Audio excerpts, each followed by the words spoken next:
Onse Vader wat in die hemel is, baie dankie Heer dat ons weer eens 'n besoek aan Pergamus kan bring. Daardie plek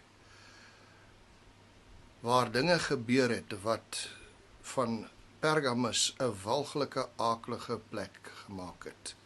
Mag hierdie paar oomblikke ons in afkeer gee aan hierdie gedrag. En mag dit ons nader bring aan nie. Dat dit ons wegneem. Daaronder is baie mistig, maar daaronder het ons die tempel van Dionysius, wat natuurlik reg langs die amfitheater is, maar hier van bo af gesien van die tempel van Trajanus af. Trajanus is natuurlik 'n lewende keiser en Hadrianus ook. En ek gaan julle nog van dit vertel. Dis nog 'n interessante storie. Sien, Dionysius is die god van drank, maar hy is ook die god van die theater. En is dit nie opvallend dat dit steeds so is dat mense gewoonlik 'n drankie gebruik en dan die theater binne gaan nie? Dikwels is die kroeg gedeelte nou binne die theater se voorportaal.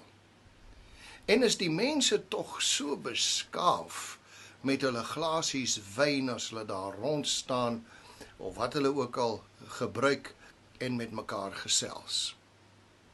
Nou, hoekom dan so? Wel, ons het twee groepe mense in 'n teater. Die akteurs en die toeskouers. Die akteurs vertolk karakters en is dus nie hulle self nie. Hulle verloor dis hulle eie geïnhibeerde karakters. En dis dan wanneer hulle ware self na vore kom. En hulle in staat stel om die karakters wat hulle moet speel te kan vergestalt. Met ander woorde, vry van inhibisies en beperkings wat die kultuur en die samelewing op die mens afdwing. En dan het ons die toeskouers, en die toeskouers verloor hulle geïnhibeerde karakters wanneer hulle weggevoer word in die oomblik wanneer die akteurs die verhaal aan hulle oordra. En die gebruik van die alkohol vooraf help die toeskouers om hulle inhibisies en beperkings af te skud. En dis juis hier waar die dilemma ontstaan. Die mense kom tot die gevolgtrekking, kan ons maar sê hulle glo, dat hulle normaalweg hulle ware self onderdruk. Die ongeïnhibeerde, onbeperkte self. En nou kom hulle tot die slotsom dat hulle nie vir God of gode kan aanbid nie, omdat dit die geval is. Met ander woorde, hulle kan nooit ware aanbidding doen nie, want dit is onderdrukte aanbidding. Gecompliseerd sou ek sê. En as hierdie probleme nie die mens omgekrap het nie, en hulle voel, hulle het nie eintlik probleme nie, nou ja, dan stap hulle eenvoudig oor en gaan sien vir Zeus. Of gaan jy na die troon van Satan of die altaar van Zeus toe. En die altaar van Zeus was bekend as die troon van Satan. En ons het dit vir julle gewys in die agtergrond. En hier het mense meer as net hulle inhibisies en beperkings verloor.